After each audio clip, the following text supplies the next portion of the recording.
दोस्तों, ऑपरेशन सिंदूर के बाद पाकिस्तान ने चाइना और अमेरिका को बड़ी धमकी दी है। पाकिस्तान ने धमकी देते हुए कहा है कि अगर अमेरिका और चाइना भारत के खिलाफ कड़ा कदम नहीं उठाते हैं तो पाकिस्तान इन दोनों देशों का कर्ज वाला पैसा वापस नहीं करेगा, दोनों का कर्ज नहीं चुकाएगा। अब पाकिस्तान की इस धमकी से अमेरिका और चाइना थर थर कांप रहे हैं। अगर पाकिस्तान उनका मिलियन डॉलर का कर्जा वापस नहीं देगा तो ये दोनों देश गरीब हो जाएंगे।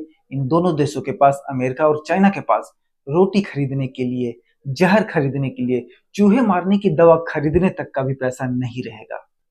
दोस्तों, एक और बुरी खबर है पाकिस्तान के लिए।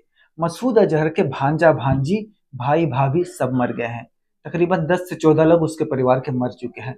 मसूद अजहर बच गया है क्योंकि मसूद अजहर को पाकिस्तान की खुफिया एजेंसी आईएसआई ने सेफ हाउस में रखा है। पाकिस्तान में भी कोई सेफ हाउस है क्या? कोई सेफ जगह है पाकिस्तान में? अब दोस्तों, हमारे देश के पत्रकारों और पाकिस्तान के देश के पत्रकारों में कोई ज्यादा अंतर नहीं है। दोनों जब मन होता है चिल्लाने लगते हैं, दोनों जब मन होता है रो देते हैं। अब ये पाकिस्तान की प्यारी सी पत्रकार को देखिए कितना रो रही है। इसे देखकर मुझे बहुत दुख हो रहा है। आपके मासूम जो शहीद हो रहे हैं उनसे अल्लाह की मुलाकात होगी, दुनिया में उन पर क्या बीती इस पर भी बात होगी। खुदारा अपने मासूमों को तलकीन कीजिएगा कि वो अल्लाह से हमारी शिकायत ना करे, बल्कि अल्लाह से ये दरख्वास्त करे कि वो हमारे जैसे कमजोर ईमान वालों को ताकत अता करे, क्योंकि हम भूले हुए हैं कि मनफत एक है। बेचारी रजिया पाकिस्तान के गुंडों में फंस गई। बेचारी रजिया पाकिस्तान के गुंडों में फंस गई। कांटों के बीच एक गुलाब फंस गई है। दोस्तों, पाकिस्तान की एक और पत्रकार है जो इस मौके पर शेरो शायरी पढ़ रही है। वो बता रही है कि बादल भी रो रहा है, आसमान भी रो रहा है, पृथ्वी भी रो रहा है और पूरा पाकिस्तान भी रो रहा है मसूद अजहर की फैमिली के मारे जाने से। आसमान रो पड़ा है, जमीन कांप उठी है, समंदर खामोश हो गए हैं, दरिया अपने आंसुओं में बहने लगे हैं, पहाड़ लरज उठे हैं, मैदान साकित हो गए हैं, सहराओं में वीरानी छा गई है, परिंदों ने चहचहाना बंद कर दिया है, जानवर गोशा नशीन हो गए हैं।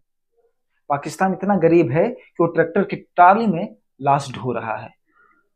इतना गरीब है पाकिस्तान। अब भारत और पाकिस्तान के पत्रकारों की बात छोड़िए, अब हम आते हैं अफगानिस्तान के पत्रकार पर। अफगानिस्तान की एक पत्रकार है जो स्काई न्यूज में काम करती है। उन्होंने पाकिस्तान के मंत्री का धागा खोल दिया। पत्रकार महोदया ने पाकिस्तान के मंत्री महोदय से पूछा कि आपके ऊपर आतंकवाद को बढ़ावा देने के आरोप लगते हैं। तो इस पर पाकिस्तान के मंत्री कहते हैं कि ये सब हम नहीं करते, ये सारे काम भारत करता है, इंडिया करता है। अब यहाँ पर पत्रकार महोदय का दिमाग घूम गया। पत्रकार महोदय ने पूरा इतिहास खोल कर रख दिया पाकिस्तान के मंत्री के सामने कि कौन आतंकवाद फैलाता है, कौन नहीं फैलाता है। इसमें बिलावल भुट्टो, बेनजीर भुट्टो और इसके बाद क्या नाम है उनका, ख्वाजा आसिफ जो रक्षा मंत्री है पाकिस्तान का, सबका बयान सामने रख दिया। तो बढ़िया से तबीयत से धुलाई कर दी अफगानिस्तान की पत्रकार ने पाकिस्तान के मंत्री की।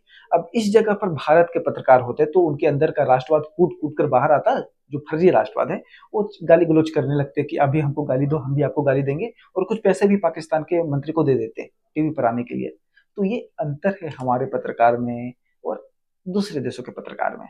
पाकिस्तान के रक्षा मंत्री ने तो स्वीकार किया था कुछ दिन पहले कि वो काफी समय से पश्चिमी देशों के लिए और अमेरिका के लिए आतंकवाद के गंदे धंधे में लिप्त हैं, आतंकवाद का गंदा धंधा करते हैं। या पाकिस्तान के रक्षा मंत्री ने खुद स्वीकार कर लिया था कुछ दिन पहले। You do admit, sir, that Pakistan has had a long history of backing and supporting and training and funding these terrorist organizations. Well, we have been doing this dirty work for the United States for about 3 decades, and West, including Britain. फिर ये सारी बातें एक तरफ, आपकी screen पर अभी एक बहुत ही पावरफुल तस्वीर है। इस पावरफुल तस्वीर में विदेश सचिव के साथ है कर्नल सोफिया कुरैशी और विंग कमांडर व्योमिका सिंह। ये दोनों भारत माता की बहादुर बेटियां ने ऑपरेशन सिंदूर को पूरा करने में महत्वपूर्ण भूमिका निभाई है। इन दोनों को हम नमन करते हैं। और हाँ, पाकिस्तान धमकी दे चुका है अमेरिका और चाइना को कि अगर तुमने भारत के खिलाफ कुछ कदम नहीं उठाया तो हम तुम्हारे कर्ज का पैसा नहीं देंगे। नहीं देगा कर्ज का पैसा पाकिस्तान। और ऐसी धमकी उसने सिर्फ अमेरिका और चाइना को नहीं, दुनिया भर के उन सभी देशों को दे दिया है जहां से उसने कर्जा ले लिया है। Good night.